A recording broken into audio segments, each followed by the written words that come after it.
চাঁদপুরে পুলিশ প্রশাসনের মোটরযান অভিযান, বিভিন্ন যানবাহনের বিরুদ্ধে আইনগত ব্যবস্থা। বিস্তারিত। চাঁদপুরে সড়ক নিরাপত্তা নিশ্চিত করা, ট্রাফিক শৃঙ্খলা প্রতিষ্ঠা এবং আইন লঙ্ঘনকারী যানবাহনের বিরুদ্ধে ব্যবস্থা নিতে বিশেষ মোটরযান অভিযান পরিচালনা করেছে জেলা পুলিশ প্রশাসন। পুলিশ সুপার মিজানুর রহমানের নির্দেশনায় পরিচালিত এ অভিযানে জেলা ট্রাফিক পুলিশ ও সংশ্লিষ্ট থানা পুলিশের সদস্যরা অংশ নেন। অভিযান চলাকালে শহরের বিভিন্ন গুরুত্বপূর্ণ সড়কে যানবাহনের রেজিস্ট্রেশন, ফিটনেস, ট্যাক্স টোকেন, বীমা, চালকের ড্রাইভিং লাইসেন্স সহ প্রয়োজনীয় কাগজপত্র যাচাই করা হয়। এই সময়ে ট্রাফিক আইন অমান্য, বৈধ কাগজপত্র না থাকা, হেলমেট ব্যবহার না করা এবং অন্যান্য অনিয়মের অভিযোগে বিভিন্ন যানবাহনের বিরুদ্ধে আইনগত ব্যবস্থা গ্রহণ করা হয়।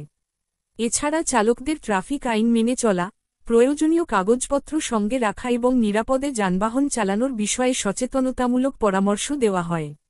চাঁদপুর সদর ট্রাফিক পুলিশের পরিদর্শক টিআই প্রবীর দাস জানান, সড়কে শৃঙ্খলা প্রতিষ্ঠা, দুর্ঘটনা হ্রাস এবং জনসাধারণের নিরাপদ চলাচল নিশ্চিত করতে এ ধরনের অভিযান নিয়মিত পরিচালিত হচ্ছে। ট্রাফিক আইন মেনে চললে সড়কে দুর্ঘটনা যেমন কমবে, তেমনি যান চলাচলেও শৃঙ্খলা ফিরে আসবে। পুলিশ প্রশাসনের পক্ষ থেকে জানানো হয়েছে, জনস্বার্থে এ ধরনের অভিযান ভবিষ্যতেও অব্যাহত থাকবে। একই সঙ্গে সড়কে চলাচলকারী সকল চালক ও যাত্রীকে ট্রাফিক আইন মেনে চলার আহ্বান জানানো হয়েছে।